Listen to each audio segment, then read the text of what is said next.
Good evening, Randomania, the duo, the double, the whatever you'd like to call it. What I like to call it is a bunch of fun. Because I'm here for some Final Fantasy Randomizer, along with my co-commentators for Zondo. How you been? You know, it has been a pretty good day. I'm certainly looking forward to capping my night with some more Final Fantasy Randomizer action. And a couple of good runners going off here. SaltyPhry, Xalnop, both been around for a while. Interesting party choice on their part. Of course, in this round, it's drafted by the runners, so they each got to pick two of the classes.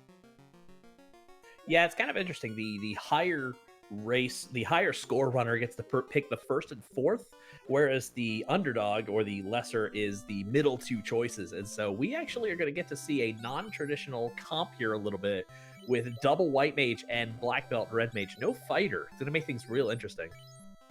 Lit 3 is a great red mage spell, so is Warp, and Harm 4 is actually a not to be underrated white magic spell. 50k if you want a gold bracelet, but at least we know we're there for sale. That might actually be an important item here in a little while because of just having the sheer volume of casters. You're definitely going to want to make sure they're protected.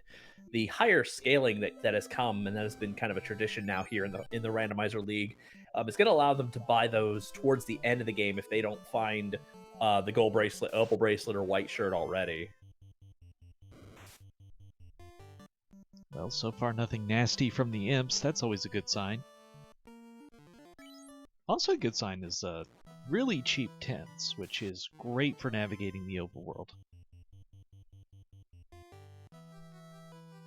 Definitely, and if these runners are going to find where the good long runs in the encounter table, a good number of tents are going to help them get to moving without taking too many overworld encounters, which will help speed their game up quite a bit.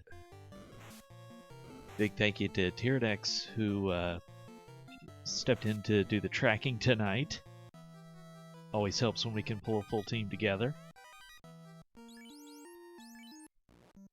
And thank you, Randomania, for offering us up the space tonight. Yeah, definitely. And we'll go ahead and take those early shout-outs. Give Randomania and its auxiliary channels a follow. We certainly appreciate what they do for our Final Fantasy Randomizer community. It's always good to have a platform to be able to run these games and these races on. Looks like this is a nice paper chaos, which is pretty good considering we only had the one spell. The crown from the king and the princess gives us the rod. Those are our two early items, which means they now get a 10% experience bonus, don't they? Yeah, it's been one of the changes, if you have not been following the Final Fantasy Randomizer League Season 2, and it's one of the changes we made. We were able to add experience and gold scaling. So for every key item that our runners find, they get a 5% boost to their experience and gold gain, and there are 20 items for a full double experience boost that they can find in this game. But more often than not, our runners are going to find 16. That is the minimum that they will find, and then if they're lucky, they may find one of the other 4 items that's going to give them that final push.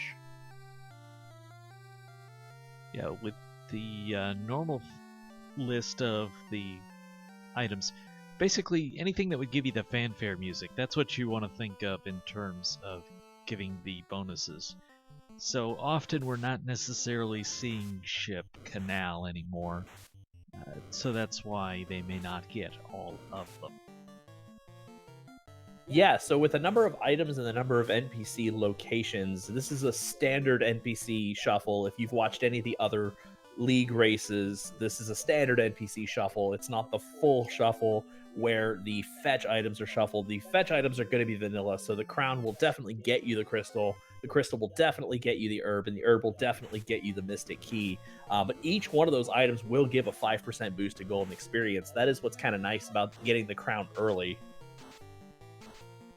SaltyPhry went with the FF4 names and either had Ed out there, either to just be a meat shield or planning to go with the 3-man party, but the canoe is going to be a welcome sight either way.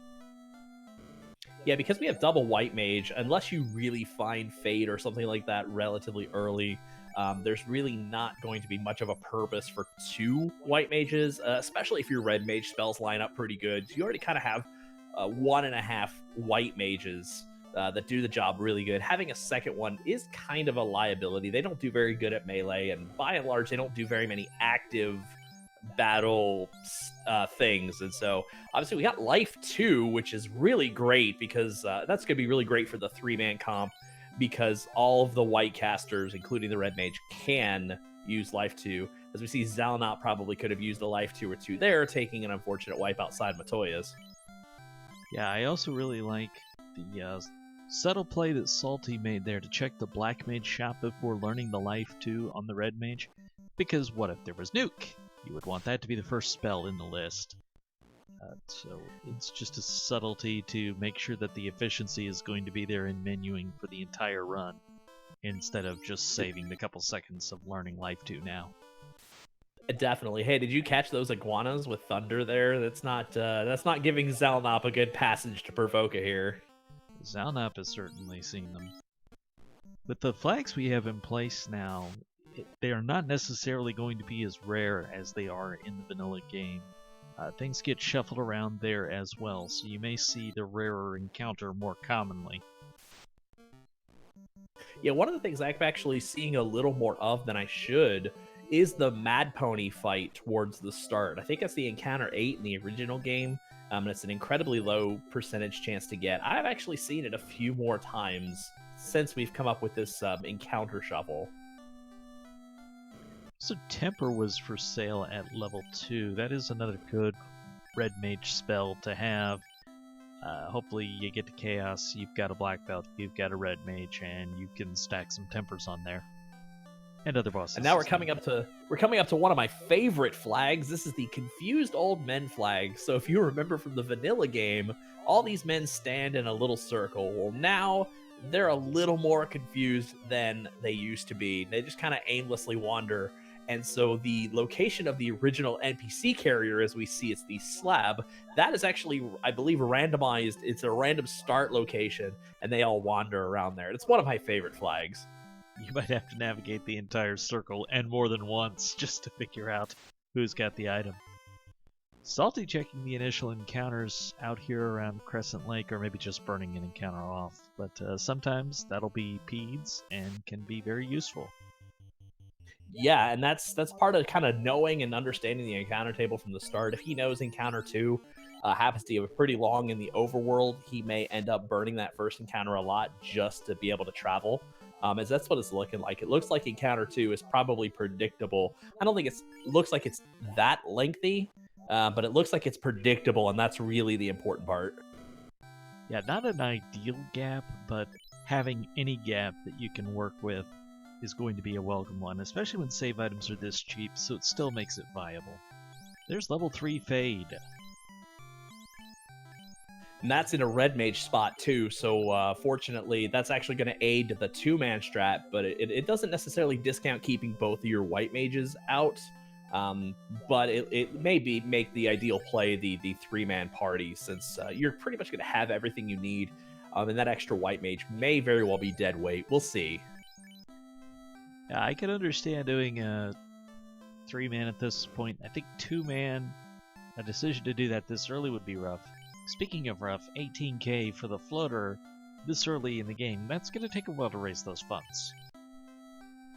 Yeah, it looks like our runners may not have found anything. It looks like the first trip might very well be to the volcano.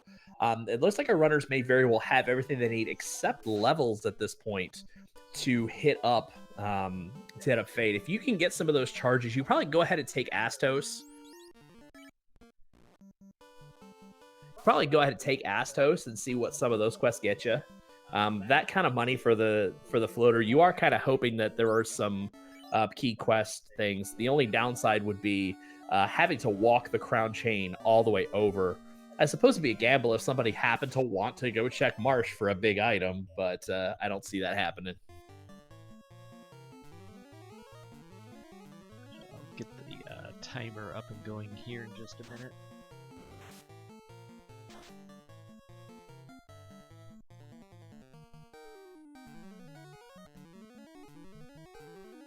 Okay, not accurate to the second, but that's unofficial anyways. Yeah, we'll get some official times up when the scores are, or when the runners finish. We'll of course announce their posted time. But it's a reasonable enough guide for somebody to see where we are. Did the zombie fish have something, or did they just hit hard? Not much levels I didn't see, yet, but I think so I think it looks like he might still be level 2 or 3, so they may have just hit hard. yeah, that's a very squishy level. So SaltyPhry is going to walk this crown chain around. We'll see what's at Dwarf Cave. Oh, he's not going to go see what's at Dwarf Cave, which is a little bit of a shame, because if he picks one of them high money chests out of the Dwarf Cave, he could, very well walk the floater over, but he's going to go ahead and complete this crown chain on foot.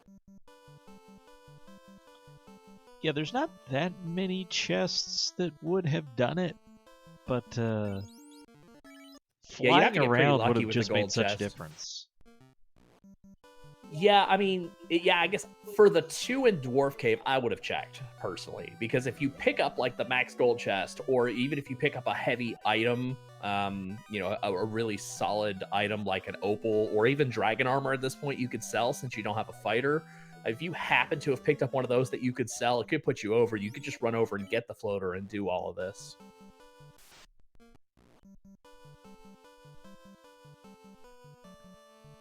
It was also interesting that Salty made the intentional decision to route it that way. I wondered if he was just going for the magic, but then has routed in the crown chain, which makes a lot of sense because you get the bonus experience.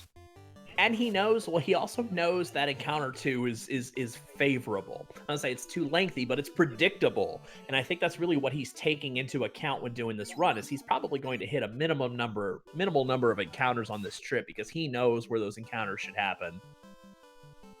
I don't know about even most other runners. I know when I'm looking for a gap that I can use on the overworld encounter, I'm actually listening to the music and seeing if I can get a specific note where I know, okay, that's where to reset at, or that's where to stop. I don't think you're not the only one. I do that too. Other runners might be better at actual step count, but for me, it's easier to get the music cue.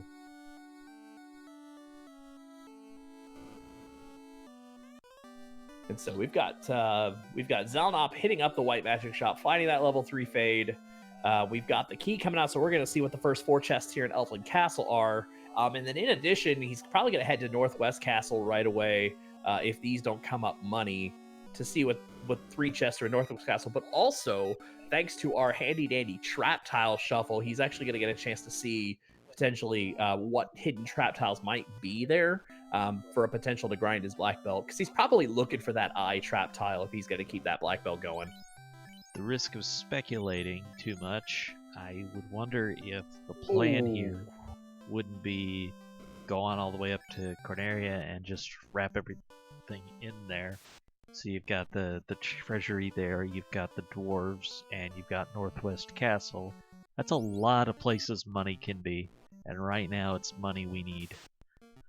Yeah, and he thought the opal shield would be worth more than it was. Unfortunately, he only got a cool 900 something from it, so he's still about 3,000 short of being able to pick up that floater. Perfectly reasonable to sell it off. You can't keep it and see how close you get. Now he knows. Yeah, and actually, it's going to really pinpoint what items he can use. That ice sword may be useful later. I don't know if he'll keep it or sell it. He can equip it on that red mage. That's really why it's key. Oh, we got zombie dragons in Northwest Castle. Interesting fight here. And Salty remembered something, which is that this Harm 4 was available, and this happens to be the perfect encounter to break it out for. Looks like it's going to take 2 casts, which is less than ideal, but... It is a little less than ideal, but to be able to get to 10, if he can get to 10... Oh my! Oh, we found the eye, ladies and gentlemen. That is absolutely ideal. As long as it doesn't have anything nasty, the eye is usually one of the best experience encounters for the hit points. Bang for your buck, basically. And this is something they're going to be able to get to quickly at any point. Yeah, you should log that away. Maybe take 1 or 2. You got the lit 3s for it. Take this 1 or 2 more times. Well, I think the And concern because would... there's no other encounters here. That's what I was concerned about, is Yang actually taking the punch to the face. Now he doesn't get the levels, but you have Life 2 to bring him back. And what you really want right now is you want charges on those casters anyway. Got the Ice Sword for supplemental damage as well, and it looks like the Eye is not very high on its HP. No, so all he has to do then is probably flip the script, come back, put that black belt in the back row, get him those same 3 or 4 levels, see how he's hitting after that. It's really going to be key once he hits probably 21, then he'll be able to one-shot it effectively. Did he He's get gonna enough money there? 4-hit it. He probably did. The Eye is pretty rewarding. And also, the bonus goes to golds as well, so... He probably has it, which will allow him to look for like opal bracelet or ribbon or something else that's easily going to be key 26,000. Oh yeah. So very well done on Salty's part. Not a lot of people, from what I've seen, like to check those trap tiles. Anytime that trap tile shuffle is on, I like to check them, but not everybody will. Yeah, it's a good place to do it, because if the chests turn out to be nothing, if you saved outside, you can just reset out. It's not that big a deal. But for being able to find the Eye, that's especially in a non-fighter seed. Like if this were a fighter seed, don't worry about it. It's not a big deal. Get your levels as you go through the dungeons. But because this is basically a black belt led seed, you're gonna want to find that Eye trap tile. Second, you might want to find the Agama trap tile. Other than that, you're really on the lookout for where that easy grind is, and that's going to be required in these black belt seeds. It's been one of the interesting things to see in this league. In the last tournament we had, the experience was just too low for a black belt to be that viable. When we've gotten in here and we get the bonus experience, we have seen people make the black belt viable. Wouldn't necessarily say better, but we've seen them pull it off and pull off wins doing the black belt grind again. Yeah, and you definitely are going to want to make sure you go around and you collect as many of these chests as you can. You want to find the bottle because you get a 5% for the bottle and a 5% for the oxyl. So you want to make sure you kind of get that done. If you know the encounter table and you can walk the translated slab out to get the chime, that's an extra 5%. That's going to aid you on your grind for something you're going to already have to do. And SaltyPhry is going to go ahead and translate the slab. Good idea to do it early so you're not having to worry about forgetting it later. Well, especially if you find the bottle, because then you can knock out the oxyl and the chime in the same sweep. Really cheap pro rings there. Nice. Looks like Xalnop is still experimenting with this encounter table. He's doing a lot of soft resets instead of the hard resets. When I say that, just think of your classic NES. You've got the power button, you've got the reset button. A hard reset is the power button. A soft reset is the reset button. And you're going to 2 different places in the encounter table based on which button you push. The hard reset takes you to the start. The soft reset just takes you to the next encounter.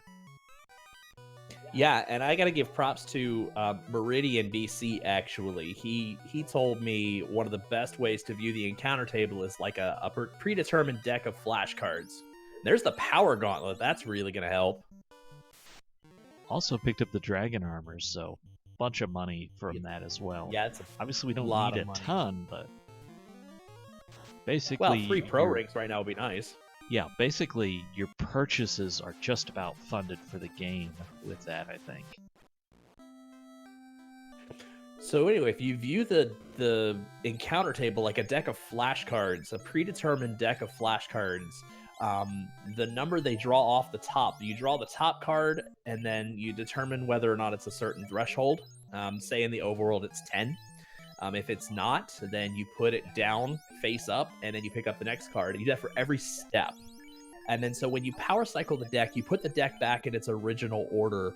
When you shuffle or when you soft reset, you basically put that card in the other pile and pick up a new card. Is basically how it worked. And that was the best way it was ever explained to me.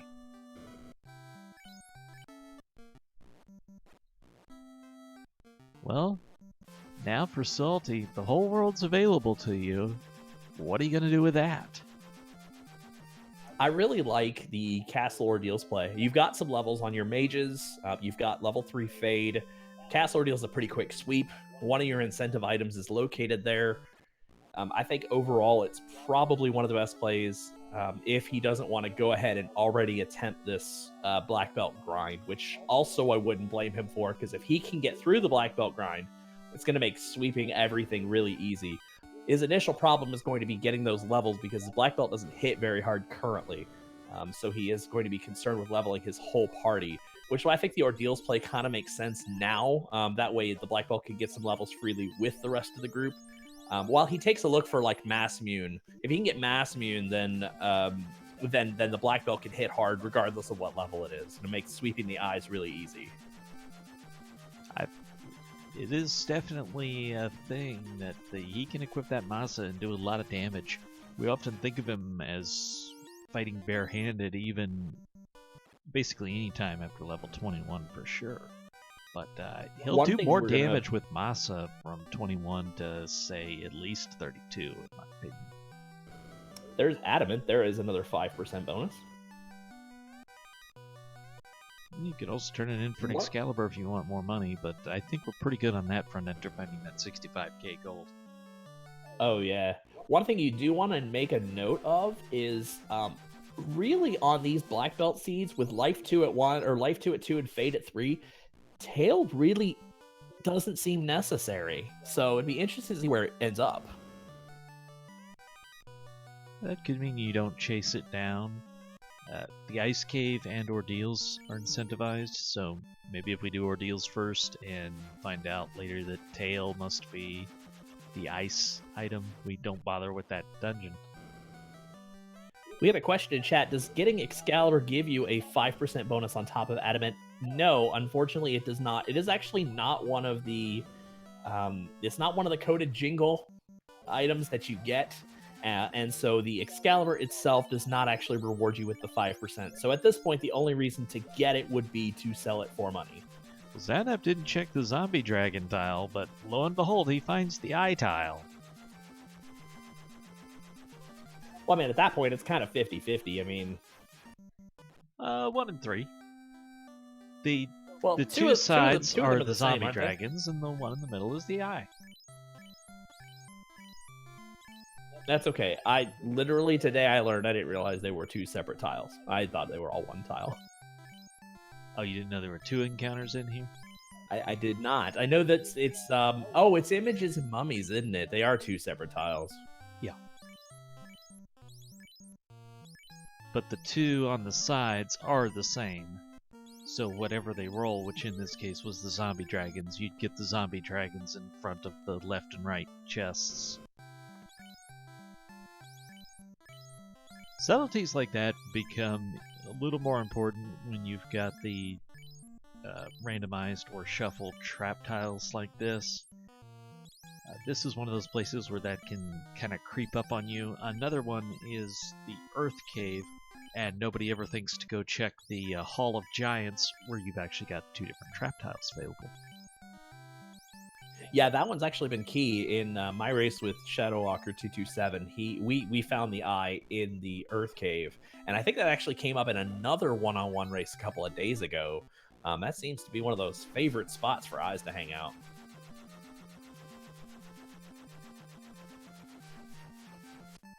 Yeah, although we don't have this option enabled in these flags, one of the other things that can happen is a randomized trap tile, which means it will just pull from all of the available formations.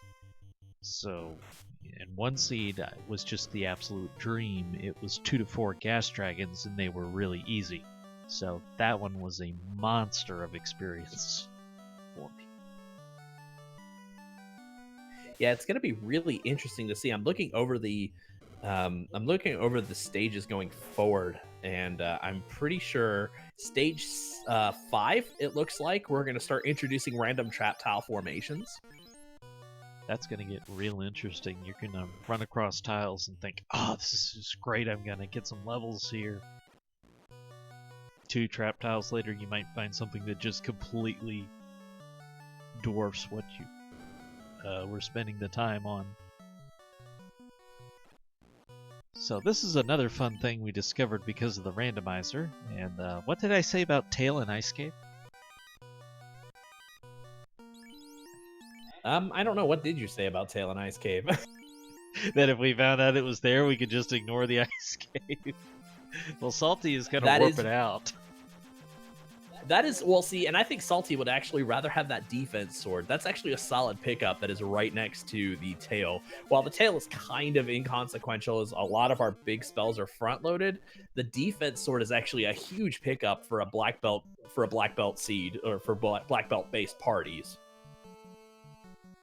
Yeah, I think the only thing that Tail could do for us would be some of the available equipment. For example, being able to equip the white shirt, or even potentially a Vorpal on the red mage. Yeah, we'd have to look at where the back end spells are, and like by back end, like level 5, what's in the warp slot? That's really going to be what's key for red mages. What's at like level 6? What's the top slot in levels in Crescent Lake?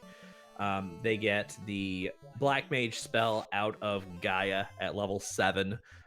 Those are things I might be on the lookout for, because I think we're still on the lookout for Fast, are we not? Fast, Nuke, probably be the biggest ones. Invis 2 would also certainly be a utility spell. Yeah, these are things that would be nice to find. Fast is probably not required since we have a Power Gauntlet and we have the Timber spell pretty early. Fast is probably a luxury, but certainly it is capable of causing the black belt to just absolutely crush things. Alright, Salty has already checked one incentive item location, now working on the other one. On the march to Castle Ordeal. Xalnop now. Did not purchase the floater, apparently. So has to go back for that. Xalnop doesn't seem to be doing the same encounter manipulations, so that's going to be more levels along the way. And it's going to be less significant / less valuable to do a dedicated grind then. Yeah, and that's the thing where you would have to decide between being able to not take overworld encounters and do that grind, or whether or not you want the steadier levels in the front. Typically, it's smarter, especially when you know where your grind tile is, to know that encounter table and to know where the free movement is. That'll save you far more time in the long run. The other thing that's worth noting is one of the significant things that was discovered with the high-level black belt meta, if you will, was the tendency of a lot of enemies to start running away from you at the really high levels. So it was cutting down on time spent throughout the game by having those extra levels. However, with the early airship, it does become less significant. Well, and that's going to depend down in the long run is how far do you take your black belt. 32 is kind of standard. 42 just about guarantees you the game. It's just a matter of whether or not you are willing to spend the extra time to grind the black belt to 42. Because the reward for getting to 42 is fairly nice. You can kill just about anything you want, but you have to sacrifice the time to get there. That is a really nice trap tile with the Frost Wolves, so a good pile of experience available for Salty. That's another one of those subtle locations where it's pretty out of the way to get here, but once you're here, that's a great tile because you don't have to ever take an off-tile encounter. The Opal Bracelet is also going to be great for that much more defense. Yeah, and that's going to be something that you probably ultimately down the road, and I see him putting it on the red mage now, we'll see if that moves to the black belt. Some of the black belt fixes have come in, and yes, the black belt receives their level as their absorb, and that is a permanent fixture now, regardless of whether or not the black belt levels up. That is a bug that was fixed even before the last tournament, I believe. That was another thing that made black belt far less effective, as it is kind of a nerf, as there's another 5% in the TNT right there. It makes black belt a little less effective because you can't give him a ribbon and then level him up and then have him have his absorb reset to a higher value. So you have to commit your gear. If you're going to give your black belt a ribbon, you have to commit the rest of the gear. Otherwise, he'll always have one absorb. And so I might see that Opal move over to the black belt at some point. The loot was our reward. Now we just need the warrant. But actually, that will mean SaltyPhry is that much closer to being able to complete the game because loot is certainly required. And I believe that should tell us that, what is it, the rod? Are we at the rod at Waterfall? No, we Nope, have the we're- rod, so I think it's bottle. The bottle will be at, the bottle will be at Waterfall. Yeah, that's that kind of pseudo-go mode. You know where the last thing is, but you don't actually have it in your possession yet. Well, one of the downsides to the bottle being in the Waterfall Cave is that you have to come over here to where Sea Shrine is, run and get it, run out, head to Gaia, turn it in, and then come back to this area to go to Sea Shrine. It's a little bit of redundant trekking, but with this encounter table, and Salty's definitely using that encounter to his advantage. I don't know what I'm watching right now on Xalnop's side. He's casting Harm 4. I think he's trying to kill off somebody. Unfortunately, I think he's just too high a level to kill anybody off with a creep. I'm honestly not sure. Well, he's walking now with the poison, so yes, he's trying to kill people, but then why is the black belt not in the back? Would be one of my questions. That I'm not 100% sure of, but it is clear he's looking to set up that black belt grind now.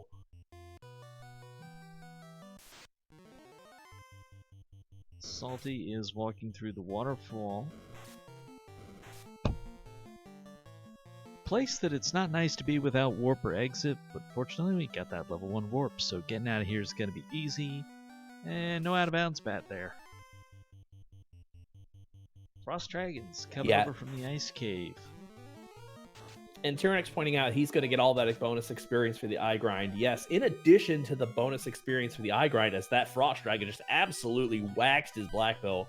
The red mage and the white mage are gaining valuable experience now, which is going to be huge because once the black belt levels up, you're just going to fly through things, and the experience isn't actually going to come that fast.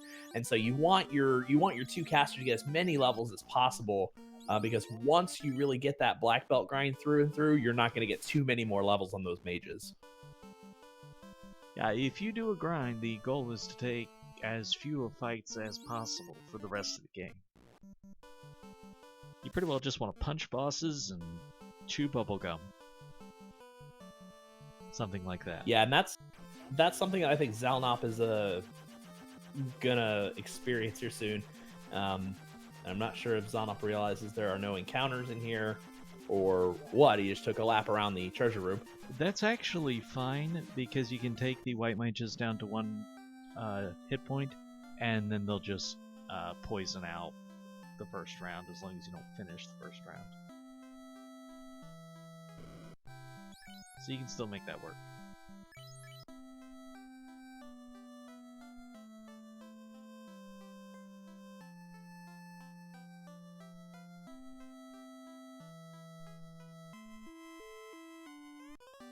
The poison's definitely helpful for setting this up. The other thing that does work out for Xalnop is 13. It's not a bad place for the mages to be. They've got a bunch of spell charges, enough for basically everything non-Topher, most likely. And then you're counting on getting experience as you go as well. And that's going to purely depend on what level he ends up getting the black belt to. Yeah, now there's absolutely no mistaking what SaltyPhry is setting up. Does this mean we need IFAX? I don't know, because that seems to be a recurring theme here. I don't know. Chat, what's your best eye pun? See if chat's got anything to help us out here. Yeah, this is going to be a little bit of a downside for Salty, as that eye is absolutely not going to do much damage at all to the 2 casters he wants killed. Yeah, you could go out and get some encounters see what potentially is available, but you're just going to be a 3-man party here for a little while. You can check the zombie dragons, see how much he'll hit you for. But maybe you want to get a minimum level on that black belt first to make sure you're going to survive the encounter.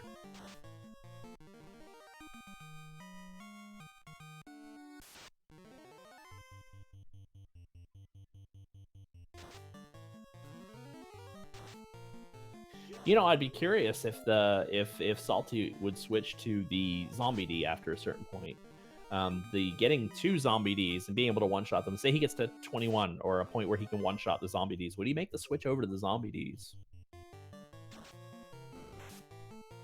I think it's going to depend on how your spell charges are set up after this. It looks like Salty's all in on this right now. If that were... I assume that's a 1 to 2 zombie dragons, so I see what you're saying, that it could probably work out to be more experience for the AoE spell charges. But I don't think Salty has thought in that direction because he continues to use all the AoE spells here. Well, I just mean like he's going to get to a certain point where that black belt's going to be able to... Yep, there he is! And maybe he just thought of it. Harm 4 certainly will help, but we've seen already that they've got a bit of HP. However, they are hitting for more, and Salty wants to get this to just the black belt, so it looks like they're going to be just what the doctor ordered here. Definitely. And, you know, it's one of those things where, you know, it may take you 2 rounds to beat him, but if he can one-punch them, and I mean, like, once he crosses 21... he should be able to one-shot those with the extra 2 hits, and with the sheer levels and power that brings, he should be able to make the switch over to the zombie D tile and be all right. This is where it's going to get a little tight, though, because not only do you have to be able to kill them is the problem. So, okay, it took you down to just the black belt, but now you got to survive. So hold your breath, because if there's a crit, you're gone. But he's got it. Ooh, trance. That might actually keep me from doing the grind. Yeah, I think I'd even go out and save just with the setup right, and RNG happens. If it's that easy to get back It is here. true. You know, for all we know, the eye could have death touch. We don't know it, because it hasn't landed yet. It landed a hit there, so maybe not that, but maybe he's got a 1% chance of using an ability and it happens to be nuke. That'd be funny.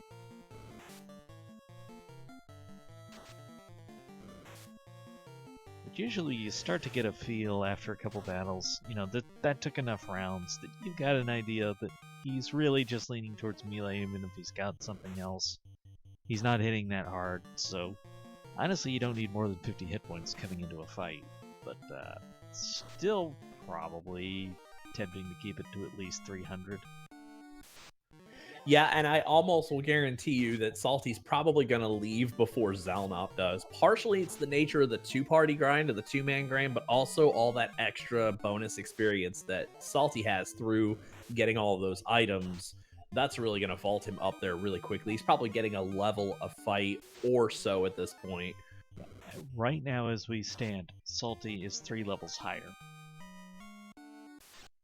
I say stand, of course, as I'm sitting in a chair. Quite comfortably, in fact. Must be nice. But do you have to stand right now? No, I don't have a stand. I have a foot propped up on a chair with an ice pack over my ankle. Fair enough. Level 25, so you were talking about 32 being the minimum. Why would that be? So at 32, your black belt is going to get the 8-hit threshold. And that's typically what you want when you're going to fight the Temple of Fiends bosses, but much less the regular fiends as you get through. 8 hits is usually enough to get some damage in, even on the high evasion character, or the high evasion bosses. And the high end of all the stats is 180%. So even then, you are not you're not going to be that hard pressed to hit a boss's evasion with 8 hits, and so that's usually a pretty good threshold that you want to overcome.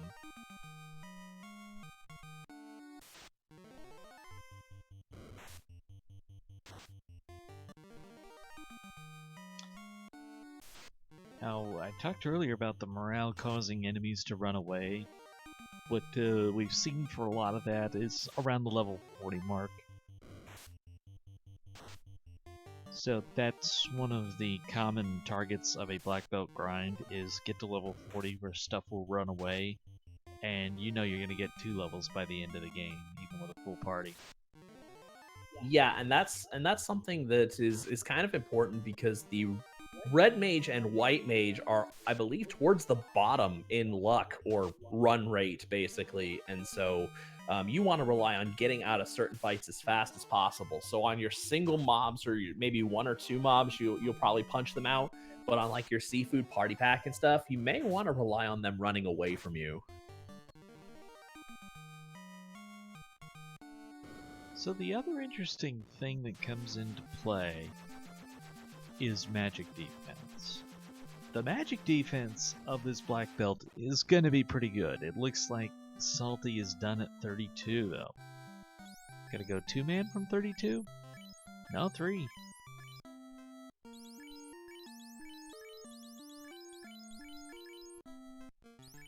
I think having double fade's vital, double life too. Those things are going to be vital, and so I mean it's kind of hard to give those things up. Now the concern would be having enough magic defense. In particular, there's a lot of AoEs that the Topher enemies are likely to draw upon. Of course, we're used to thinking of nuclear. They've got some elemental ones that can be a pain. They can break out the blaze, thunder, etc.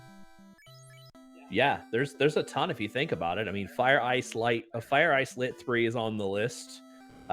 Blaze, poison damage, inferno, swirl from Chaos's pool. So all that helped by your magic defense, which is helped by your levels. Now there's certain equipment that can help, i.e. the flame shield, the ice arm kind of thing. But basically their magic defense is going to come primarily from the levels. So the black belts is going to be really good. The mage is not nearly as good. The thing I think you want to ask yourself at this point is, would you trust the black belt to go completely armorless and rely on his magic defense to carry you through even some of the insta-kills? Because we know Bane and Zap are on the list of things that enemies and bosses can cast. Could you float that through, or do you really want a ribbon for your black belt? It'd be really tough to make the call to go into Temple of Fiends Revisited without a ribbon. I think a ribbon, and you're gonna man mode it. Yeah, and I mean, the thing that's going to be toughest is that one of the more underrated, I think, skills, or one of the ones that people don't necessarily expect, because you're like, oh, nuclear, you don't want to see those things. Slow 2 is on the list, and it's really terrible when Chaos has it, and it's even worse when it lands on your only melee. And so, do you trust your magic defense enough to resist it? Meanwhile, the support equipment is pretty good here. Power Gauntlet, Defense Sword. Defense Sword's going to let you use ruse on the user of the sword. So 3 of those basically, and you're not getting hit. Except for crits. I just had this realization. We have early wall, don't we? I think you're right on that. The early wall is going to help, because then really, if you find one ribbon, slap it on a caster, and rely on like first turn order, maybe wall to take care of any other casters you want to keep alive. A little surprised. Well, I guess I can't say that. Salty's really going to want a ribbon, so there's still a lot of priority in checking treasure chests, but maybe you don't go too far out of your way for them. Yeah, you want to try and hit up some of these rooms that are within the walking path, but I don't see him checking the other Agama chest. No, there he goes. You don't want to waste time on that encounter for one chest. if you feel like you could take it. Yeah, there's at least two encounters between that hallway and one more treasure chest. It kind of makes it not worth it. You've got bigger rooms and selection that you can try and find that ribbon. Well, it's going to take till about 40 minutes in before we see our first orb restored. By the way, where Xalnop just is, that room above is the vanilla location of the Zeus Gauntlet, except it's a link chest, so most people get it on this floor without taking the encounter. But worth noting that is a unique trap tile, so when you're looking for potential places to level up, that's an easily overlooked one.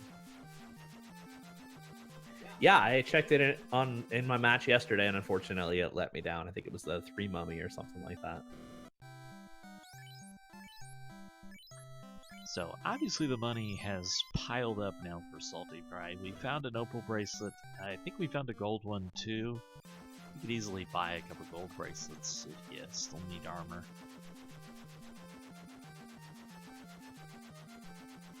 Yeah, and those gold bracelets are basically going to negate the need of the white shirt. You always want it for the ability to cast Invis too, but the defense amount is the same. You get a little more evasion. You do get some bonus effects of the white shirt by equipping it, but if really all you're worried about is physical defense at this point, you can be satisfied with gold bracelets. First floor Mirage, what do you have? Just a bunch of miscellaneous stuff so far? Yeah, it's a pretty terrible so far with 2 or 3 chests left to check. We'll see if he checks greater than less than room, but I doubt it. I really feel like for Xalnop right now, the ideal thing would be that he finds something big like the white shirt or the moss immune in a chest that Salty is not going to check. I feel like one of those is what could give him the best possible advantage going forward. Salty's just in such good shape. I think that might unfortunately even be too little too late because both of our runners have their grinds done. And that would have been the advantage, is to find that mass immune somewhere that would have allowed you to get that grind off earlier. But with Salty's grind being done, and it looks like Xalnop's grind being done, we're kind of just in a race to light the orbs at this point. And unfortunately, that has swung mightily in SaltyPhry's way.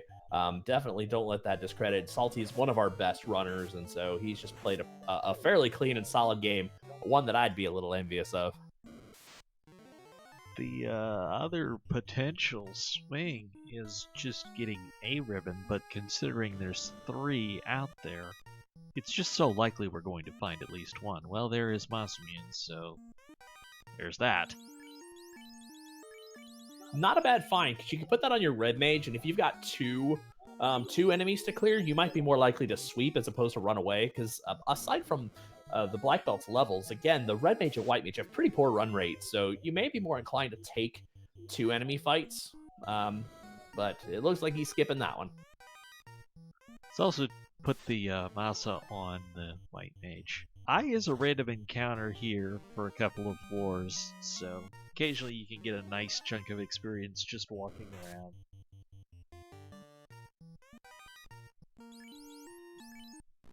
Tyrannex making a very good point. Salty went 5-0 in the Swiss with very similar flags to these. That is correct. This is, if you followed our spring tournament, our spring, which was actually summer tournament, these flags are very close to the Swiss flags that we used. Major differences, of course, are our Confused Old Men flags, but the Trap Tile Shuffle is really one of the biggest differences. I'd say the experience is really the number one difference, because even if it's the same modifier, when you add the bonus on and then all of a sudden you're talking about 4 times experience instead of 2, it makes such difference for the viability of the black belt. Yeah. Question in chat: would equipping Mass Immune onto the black belt add anything? And once you get to a certain point, it doesn't. It actually will detract. The damage is nice, but the ability to do 8 hit at 32 is even better. So 32, I think black belt's going to get, I think, at most 4 hits with the Massa. And even if your damage is high, your physical attack power and the ability to 8-hit at 32 just make it outclass. That point actually switches at about 27 or 28 is about where fists equal Massamine's power. Yeah, I've been told it's in the late 20s that fists will actually overcome. Well, there's the white shirt for Salty as well. If you're in the middle of a grind, though, don't stop and take Masa off. Just keep Masa on until you're done.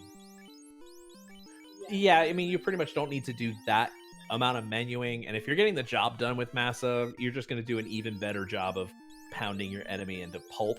And so, yeah, you can wait till the grind is over to take that off. Can't equip white shirt till you class change, but now the tail actually serves a purpose for SaltyPhry. Which is good news. I think it's going to be negligible. Actually. Oh, I'm glad to see he's taking this fight, because this is going to be a solid experience fight for his two mages.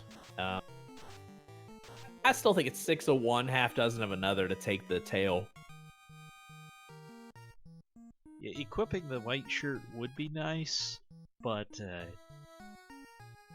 you're just giving up magic defense on the black belt for the sake of equipping a white shirt at this point, so I'm not sure that's sufficient enough reason.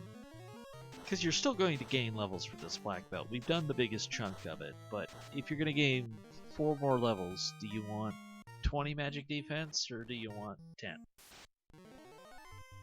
Okay. P.S. We have vanilla Wormek behavior chat, so if you want to get your bless RNGs or whatever out, now would be the time.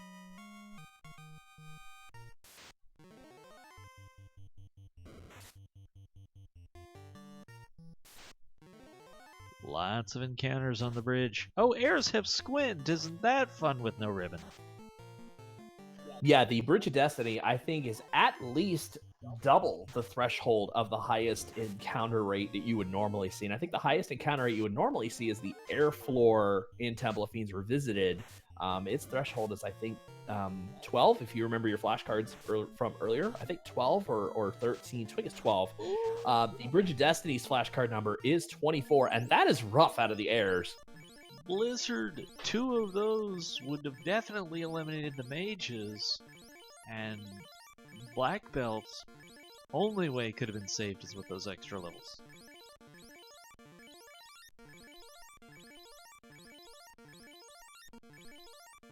As for what the airs are squinting with, you don't know what's flying around in there. That's true. Good news they for could have picked up an eye or two. Looks like he's going to pick up the Mastermind here.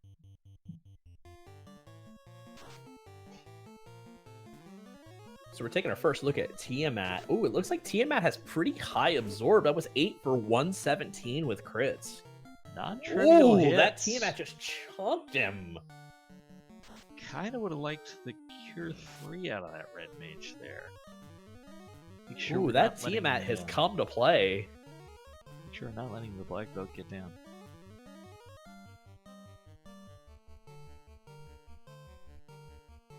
Ruse would also be a good idea here. 3 ruses and you're really cutting down how much you're getting hit. Basically the classic 3 and 256. Actually, I think it's lower than that because we lowered it for the enemies. But Tiamat is down. Yeah, the fogs definitely help because that last hit was, I think, 4 for 30. So I think those fog 2s definitely help by raising his defense as opposed to his evasion. Yeah, the absorb will help. I know Geyer is a fan of the fog spells because you get an immediate benefit. The invis is okay. You've got to get the evade up to a certain level before it really kicks in and gives you the benefit. But the fog is a benefit right away.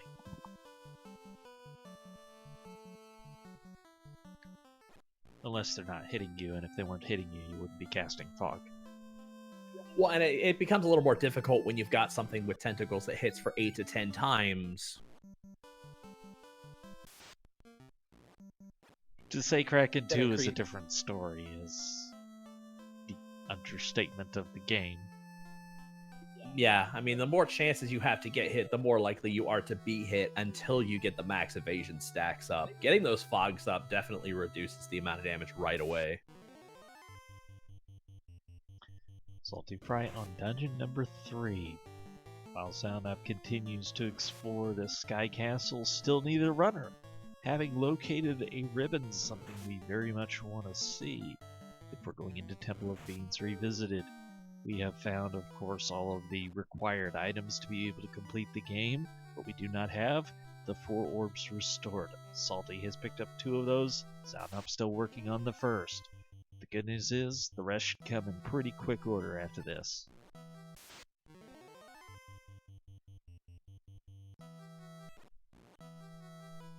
I would say that is what happens when your black belt can one-punch everything, but so far he struggled a little bit with both of the fiends, really. Carry wasn't as bad, certainly, but there's a ribbon. Sometimes the game just gives and it gives and it gives. I like to call those 2 the Go Mode chests, because even in Go Mode, you're checking those 2 chests. They're just, it's always nothing. Check free chests. Always check the free chests, kids. The Sharknado room was not necessarily in favor of Go Mode a year ago, but people have started to figure out, for 3 chests, if I skip the trap tile, it's not that many steps. It's only something like 4 steps. Realistically, I think it's 6, because you can run along the bottom with a free encounter. And get the one on the right, and then it's up to over 1, and then no, it is 4. You're right. Okay. Remember, don't do math while live on Twitch. It always betrays you.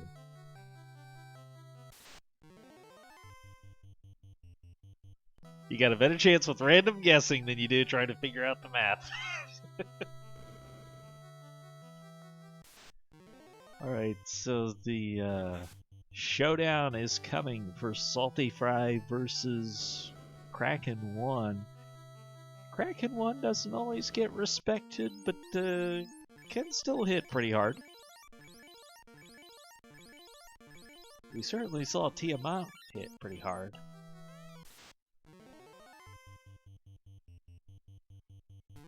No Brack, by the way, so don't have that option here.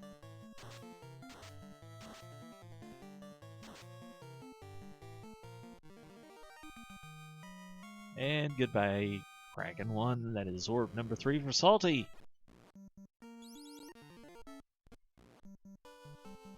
Sub-hour at this point, so good progress so far. Gonna take more than the hour mark to get into Topher, but that's entirely reasonable on these flags.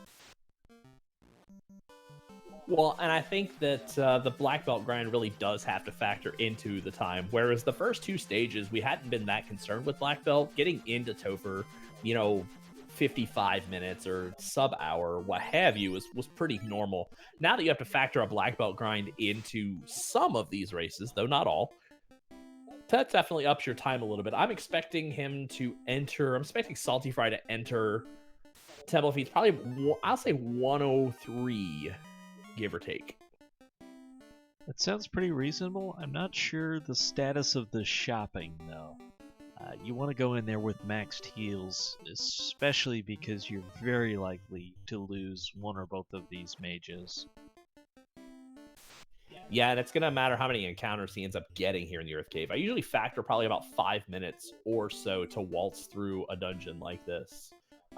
The volcano can typically only be 2 or 3 minutes if the encounter table is good to you. With all the lava tiles, not taking encounters on those. I think in my last race, I didn't take a single encounter from entrance to carry because I had a pretty good encounter 3 that allowed me to walk all the way there. But you don't get that luxury in any other dungeon. Now it's Xalnop facing off against Tiamat. Another hit like that from Tiamat will take out Lee. Fades are going to do very reasonable damage, so probably take Tiamat out with magic. Yeah, see, I think he just realized that, or he should realize this, Tiamat goes down. Tiamat's evasion was pretty high. He wasn't getting the 8 hits on the black belt. Like, Salty wasn't getting the 8 hits on the black belt. Completely whiffed on that white mage with the mass immune there.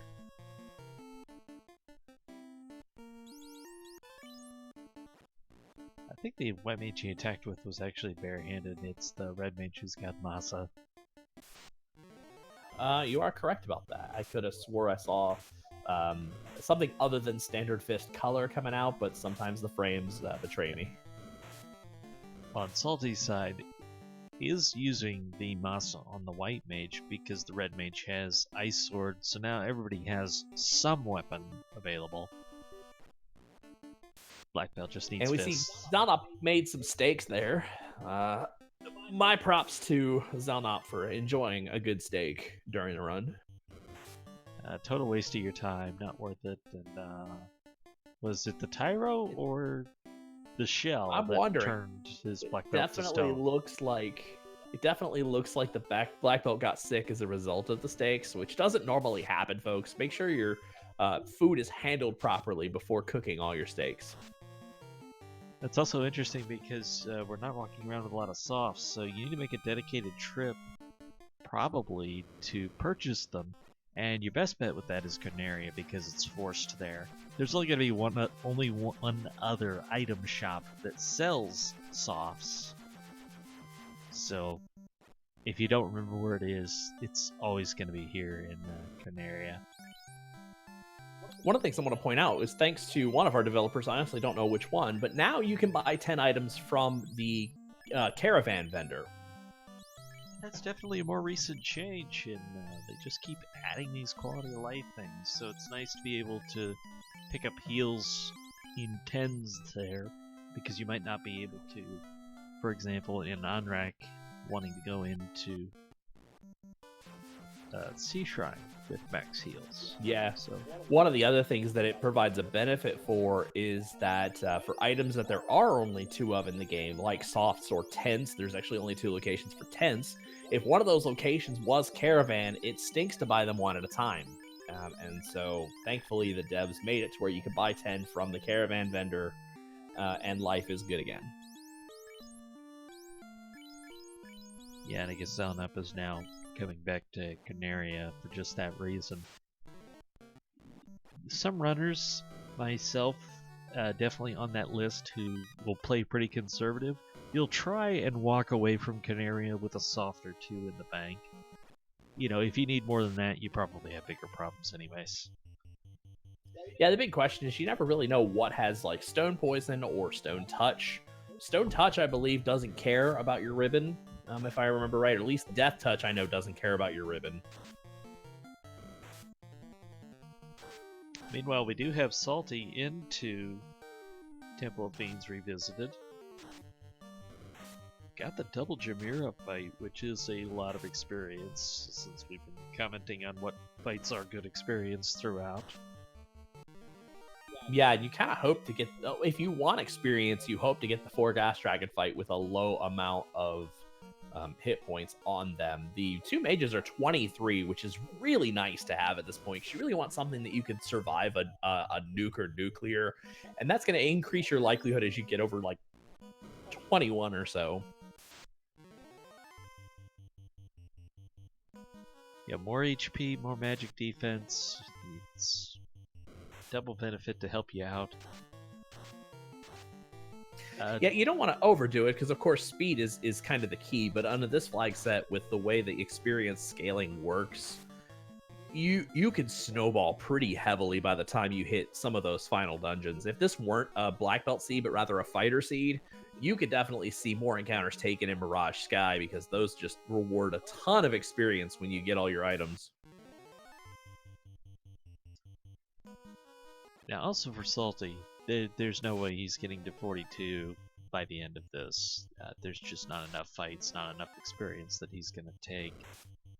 So he's still doing this basically on the 32 black belt, but it's 35 now. But the hits that you get at 32.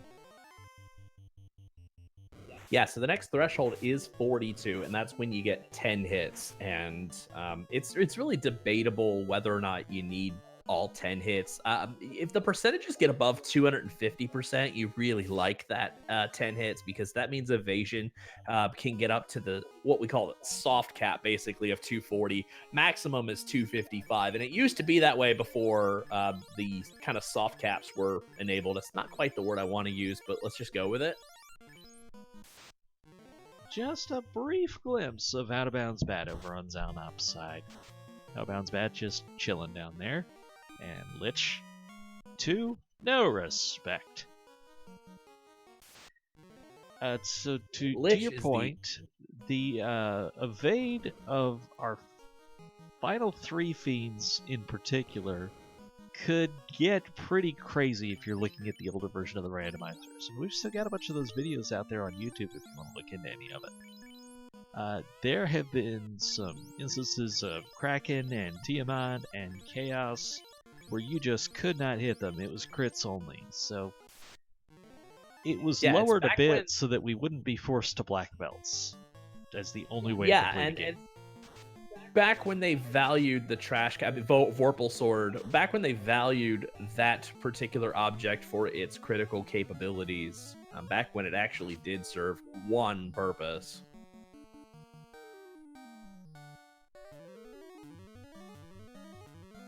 It's actually a bit of a misnomer. It's only hitting. Yeah, it has to hit first before it can crit, so you're actually losing out because you're not hitting enough. It's got a very narrow range where it actually shines. It was a long and lengthy conversation. Safe to say, it was in the best interest of the randomizer to basically put that 240 kind of cap on how high the evasion can get, so that it doesn't make them absolutely impossible to hit. So basically, anything over, so the highest evasion is 100 by Chaos and by the heirs, if I remember, is 100 evasion. So anything higher than basically 240%. And you're going to want to look at these black belt seeds because the things like hit points are not capped. So Chaos could have 10,000 hit points on a 500% seed or what have you. Yeah, and we were playing on much higher percentages in the first tournament. The amounts have varied a lot through different events. And variety is a good thing. I'm always in favor of that. All right, so we're coming up on our first real gatekeeper here. Sometimes carry can be a little tough, but right now we've got our first real gatekeeper in Kraken 2. Heavy on the heavy on the damage most of the time. High number of hits. Always the potential spells, nuclear or otherwise, but melee is really what makes this boss a fearsome foe. Also want to mention that Xalnop has found something that is a potential advantage. Cure 4 was level 7. It required class change. So Xalnop now has eligible casters with Cure 4. SaltyPhry does not. But SaltyPhry is past Kraken 2.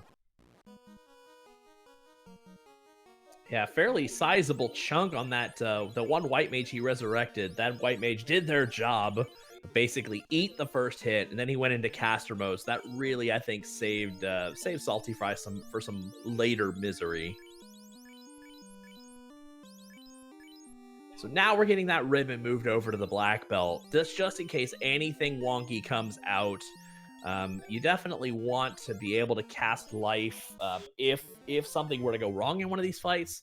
But beyond this point, I think Salty's ready to man mode if he loses all of his mages.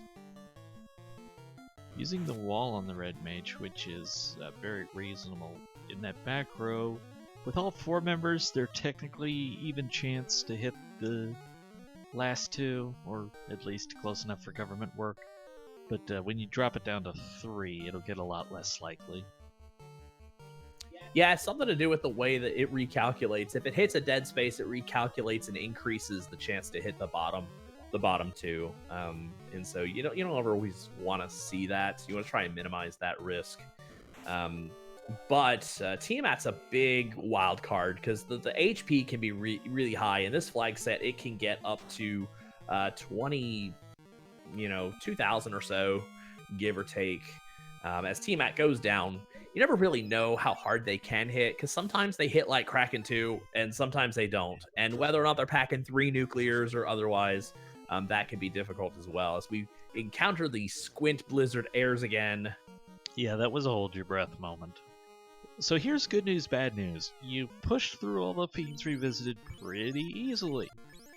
That also means, though, there's a lot of nastiness unaccounted for going into this chaos. And for as strong as that black belt is, 2 max roll nukes is taking you out. Yeah, you never really know. I mean, you may think Salty has a sizable lead. It certainly is that way, but two front-loaded nukes or a poorly timed Cure 4 could be detrimental for SaltyPhry. Is in a pretty good position with the black belt being able to do steady damage, but we'll see here in a little bit what kind of absorb and evasion he's got, as he doesn't seem to hit very hard. That red mage did not get chunked for too terribly much.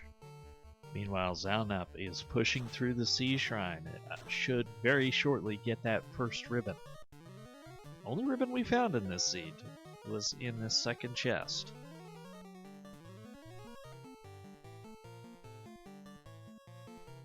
As a Bane takes out the only member who did not actually get any levels.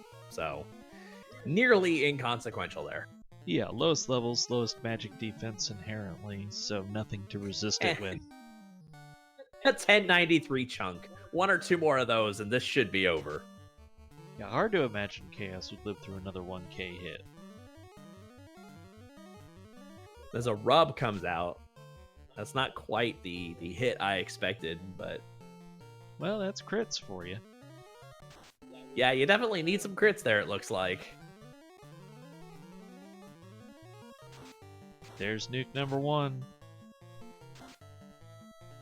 Favorable roll on the white mage. The white mage will be able to cast some sort of cure or something to keep that that black belt up. And that favorable will do roll it. on that top white mage. That is going to be a GG for SaltyPhry. First place. The time of 1:10:51 on the official SRL clock. So chat, how about some GGs for SaltyPhry? That was just a well-executed Rand race. Did not really see any problems, any holes, any flaws. Every decision he made seemed to be the right one. A run we all, I think, could be jealous of. Yeah, a lot just went very right. You had that very easy to access eye trap tile. Salty went and did the item chain in order to set up for that the best possible. See about switching the audio over here to Xalnop.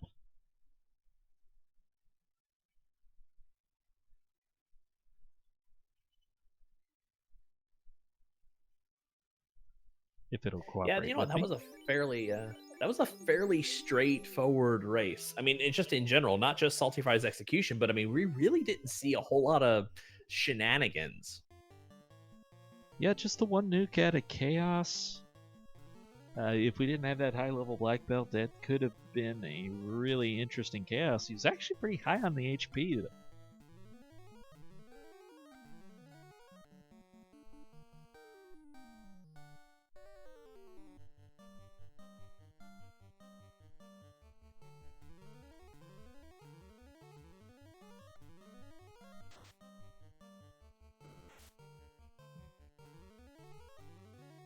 We'll see if SaltyPhry wants to join us for some words.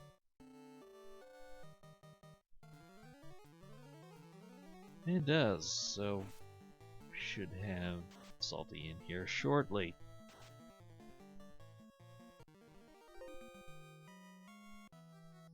And the water orb is restored for Xalnop, so gotten the 2 harder ones out of the way, should be able to make pretty good time getting through the other 2. And we are now joined in the Randomania commentary booth by our winner tonight, Salty. Hey, Salty, GG on that one. Thank you. That went really well, I feel like. That's probably one of the more straightforward races, would you say? Yeah, I mean, you had pretty much the dream grind tiles in ordeals, whether it was either the zombie dragons or the eye. I mean, the eye had extra HP, but even then, it's still kind of workable most of the time.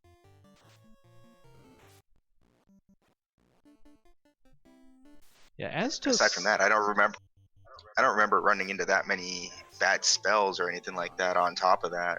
Like, I guess I saw Nuke on Chaos, but that's kind of expected to some extent on the Fiends Revisited, but nothing horrible from random enemies as I was running around. Except those Blizzard airs right before you get to Chaos. But you already had the ribbon on the black belt, so you were set up well for that. Yeah, at that point, that was a little. I mean, I had enough HP to kind of soak a couple of those if I had to on my characters.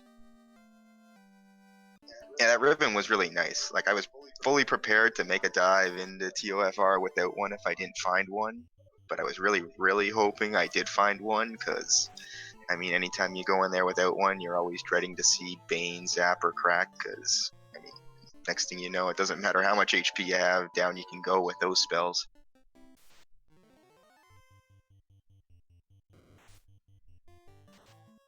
With both my red mage and white mage having wall, though, that made me feel quite a bit more comfortable. Let's kind of go back to the beginning on this. In this round, classes are drafted, so you're responsible for 2 of these, and Xalnop for 2 of these. What were your picks? I picked the red mage, and then he picked the 2 white mages, and then I went with the black belt. And I put quite a bit of thought in before I chose the black belt. Like, ultimately I went with the black belt because I felt like that would probably favor me a little bit. Like, I've been around for a long time. I was back when black belt grinds were the thing kind of all the time. So I figured my experience would come into play with that. And also I came into this fully prepared to never class change, which I never bothered doing. I could have done it. It would have only had some minor benefits. I could have learned heal 3, I guess, at level 6 on both red and white wizard, but whatever.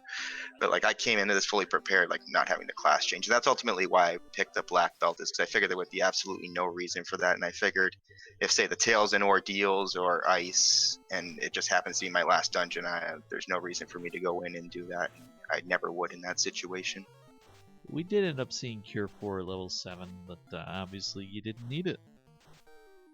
Yeah, I generally don't even check level 7 or 8 spells. I might have considered level 7 black magic just to see if there was fast, but usually like the white magic, like, especially if I've already found life, I don't really care. Like, there's nothing that I really care about at level 7 or 8 for white magic if it's up that high. How did your thinking change for this round of the matchup instead of the 4 races, or as many of those 4 as you could make?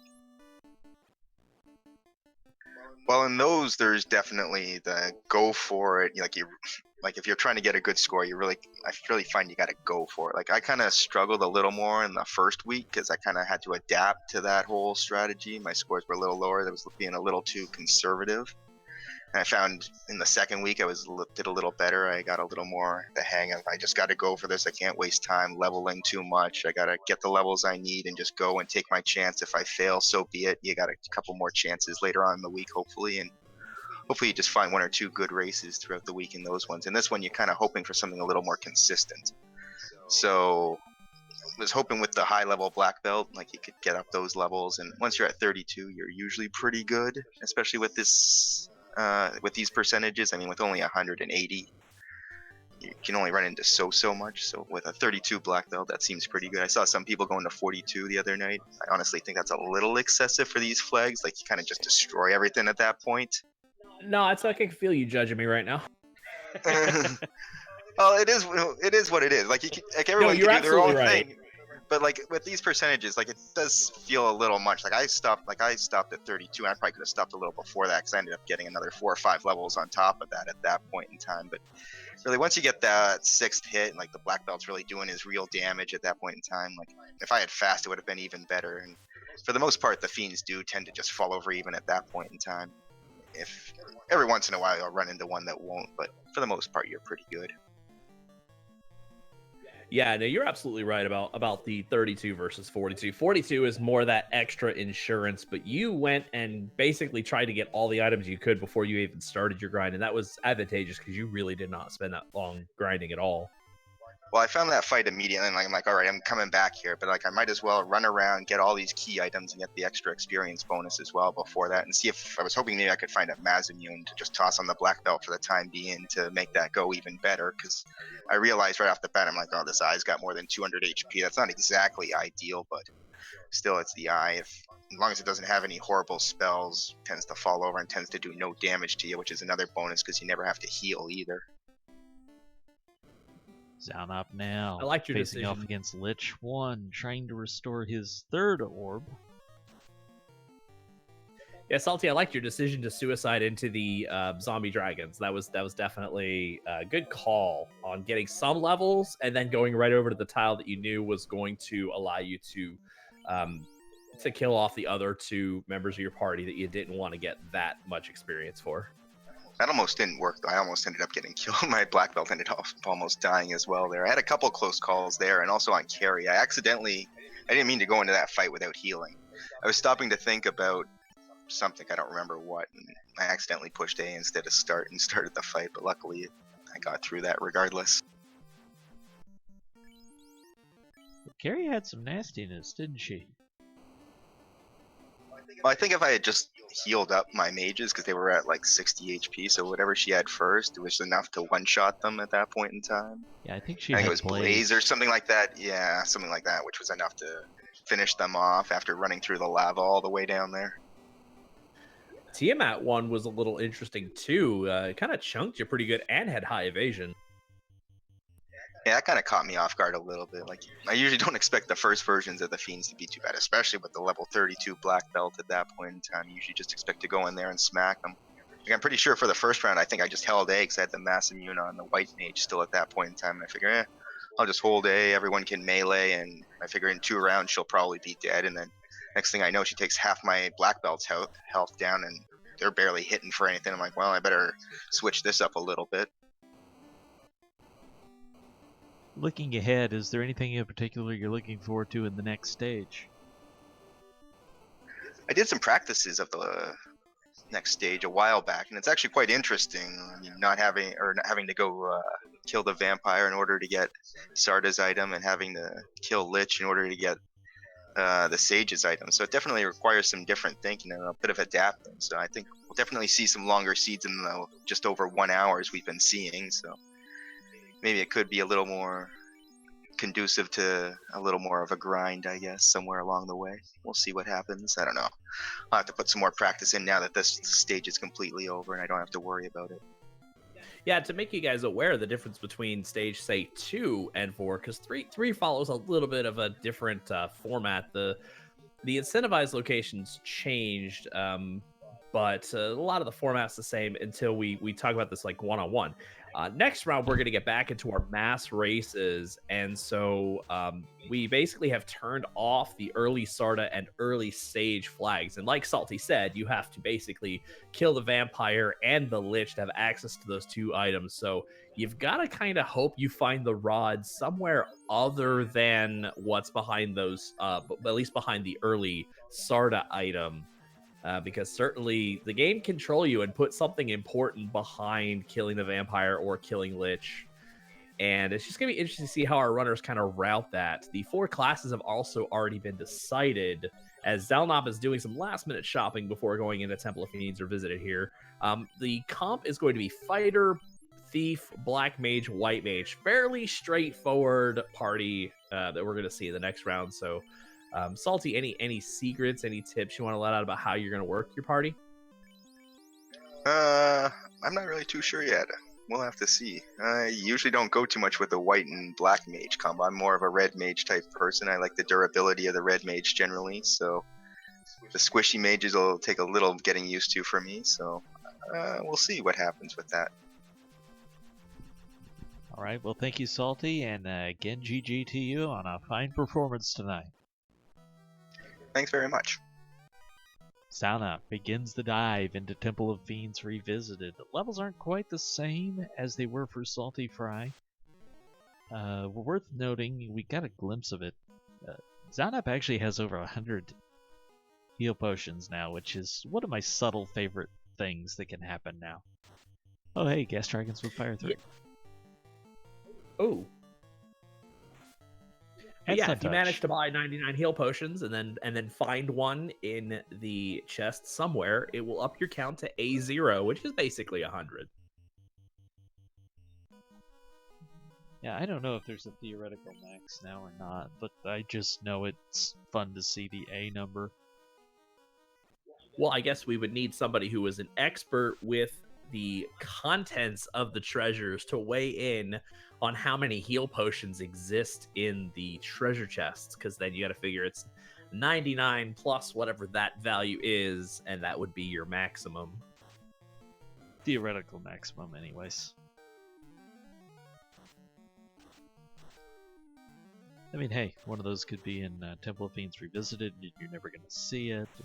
They could come up before you have 100 health potions, all kinds of stuff like that.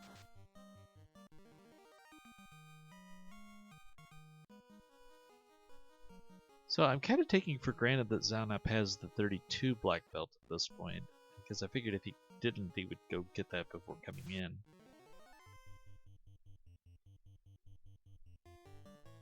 So frost dragons are unrunnable. That's kind of an unfortunate encounter to come across. Yeah, this is one of those enemies you're probably glad of script shuffle, because they're usually going to be easier. Casting frost is not necessarily going to kill you, but it's going to drain health, and that's not nice. When script shuffle giveth, script shuffle taketh away. Xalnop clearly on a different encounter table here. I didn't see these frost dragons for Salty, and Salty definitely didn't see the gas dragons. Yeah, that was one of the pros about Salty's run is taking advantage of that encounter too. And I think he dumped the encounter one before even going in. He could have kept encounter one for all I know. I don't remember his exact entrance, but before a lot of things, he just dumped that encounter one for what he saw in encounter two. That was pretty much what I did everywhere where I went. Is I'd run off those 6 or 7 steps of that first encounter, reset, and then head on in. That was a reasonably long encounter or run, but not the longest. But it was good enough to get me across the overworld at least. That was the one thing that made, like, I guess getting that floater was kind of the first thing. Like when I first walked in there and seen that for 19k, I'm like, all right, what's my best bet here to get that 19k? I could go over and try to loot out armory and stuff like that. I'm like, I have this crown. Let's go see what we can get out of that, because I already realized I would be able to move around the overworld without taking any encounters pretty easily. So I decided I'd just do that and hopefully get money that way. How disappointed were you when you picked up that opal shield and out of the Elfland armory and you took it to the shop and it was only worth 1,900 gold? You only got half of that. You were still like 3,000 short. Well, I think it's the floater, so I think that I was gonna get enough money, but I figured I'd go and try. But when I saw like that 1,800, I'm like, really? That's all you can give me for that?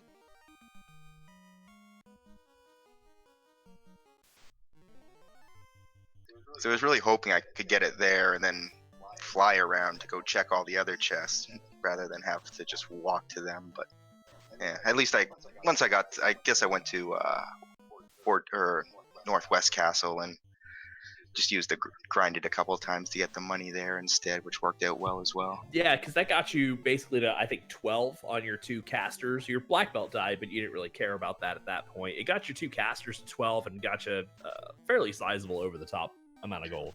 Yeah, at first I'm more concerned about the casters anyway for levels. The black belt's more later on thing, right? Like at first you kind of want the casters to kind of carry the black belt through the initial game. They get the spell charges on them so they can cast warp and cast fade a little bit just to clear out monsters, and then they can start leveling up the black belt until he gets up to that point where he can actually do some real damage.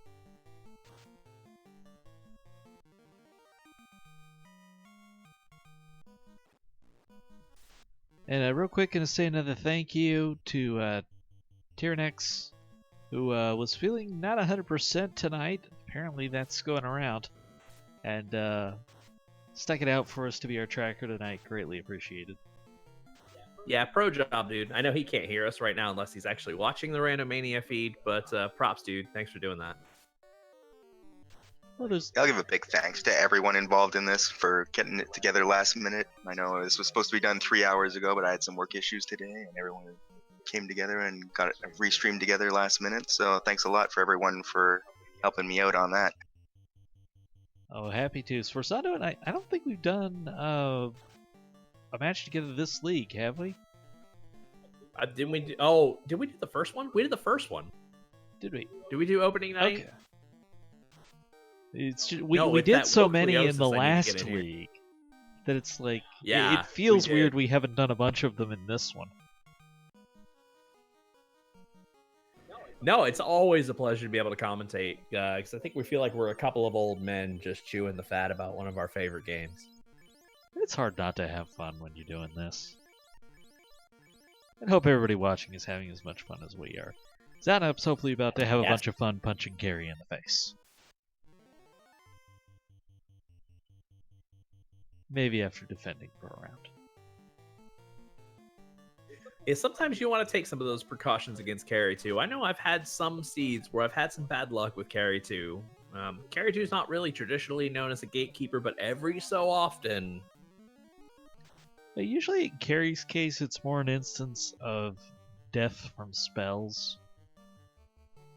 She could unleash a nuke that, for example, knocks out all your mages. In Xalnop's case, having kept the 4-party and doing a lot more fights, they've got more HP. They're probably not going down to a nuke. Yeah, and that's a safe play. That's definitely a safe play. Because like I said, you definitely want to try and get over that about 21 threshold or so on everybody, basically but Black Mage, to have a better than not chance to survive a nuke. If you've got 350 HP, you can usually feel pretty good about that. Yeah, I'm trying to remember really the most I've ever taken on a nuke, because I think you can still take up to 400, but it's more likely that you're going to take probably in the 250, 270 range. Alright, here we go with Kraken 2. Xalnop has kept the black belt in the front spot, and that's why people don't do that. Oh! So that can happen, and Kraken one-shots the black belt. Yeah, Xalnop, if you come back and watch this stream, definitely got to put a better meat shield in the front there. More often than not, Kraken just kind of breaks out the bad news bears of those tentacles. And if a white mage eats that, it's really not the biggest deal in the world. Honestly, if the red mage ate it, it wouldn't be that bad either. You got 3 life 2 casters. But unfortunately, the black belt eating it makes you rely on spells, which is what he's done. Thankfully, he's gotten over it. Bait does the job as long as Kraken doesn't have too much HP. Does not today. Life 2, best healing spell in the game. I'm trying to think. I'm pretty sure a base value on Kraken 2 is, I think, 1,000 or 1,100. I'm not even sure it's that high.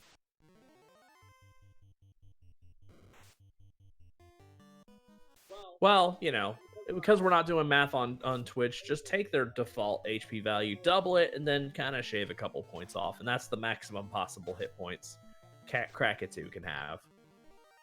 Yeah, it's going to be under 2,000. Also, the heals are getting really low. I don't want to spend them all here. Yeah, and unfortunately, so this is something he may want to consider keeping an eye on. I think he just spent a heal potion for, I think, for about 14 hit points. And I know you don't want to start under max hit points, but at the same time, when you're running on heals, you also don't want to, you don't want to run out of heals for the sake of being topped up.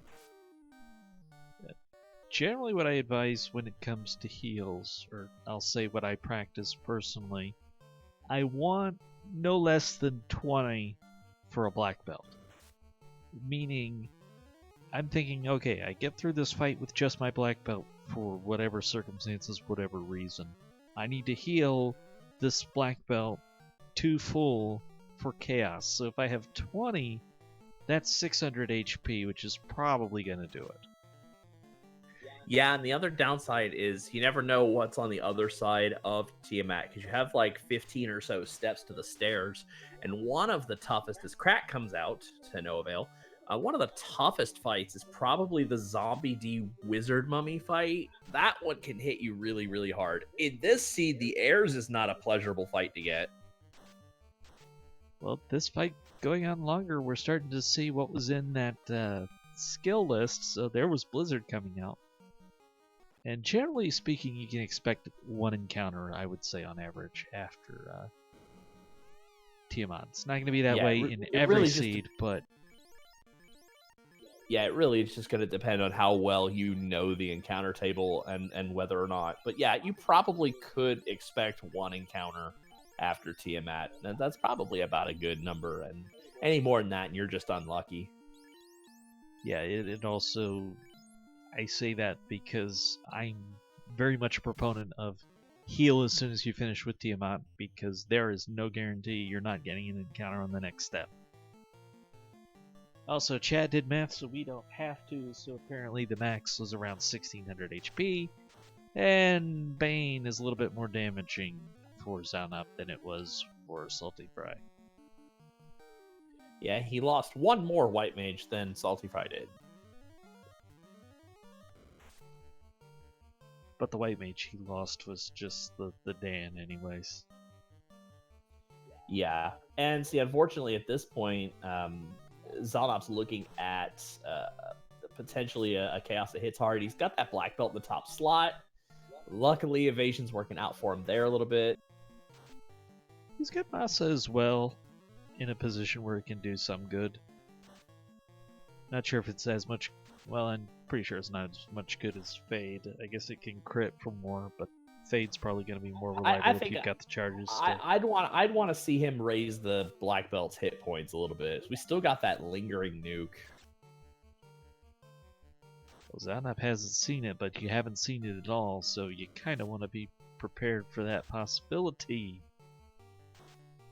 And Poison Touch. We did not know he had Poison Touch before. As far as the touches go, that one's pretty mild, but that is enough. GG to Xalnop. Gonna be an official SRL time 1:35:22.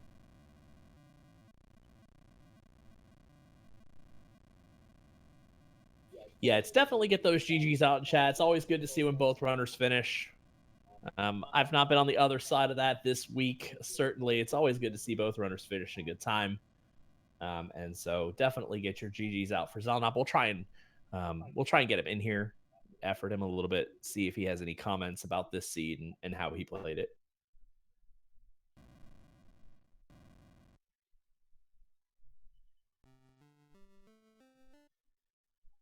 So, in chat, don't let that stop you if you have any questions for our runners either. You can feel free to post them in chat, and if our runners are watching, they can answer, or we can just ask them here in Discord. They give us a great show tonight, so hopefully you'll show them the love. Feel free to follow everybody that your heart desires. There's a lot of great FF1R content out there for you to enjoy on Twitch. Definitely. If you love the randomized action that you have seen here, feel free to give Randomania and its auxiliary channels a follow. Trenton this time on the restream, my partner in crime. It's always good to have more restreamers, especially allowing Randomania to let us use their platform. Certainly a huge thanks to you guys for all doing that.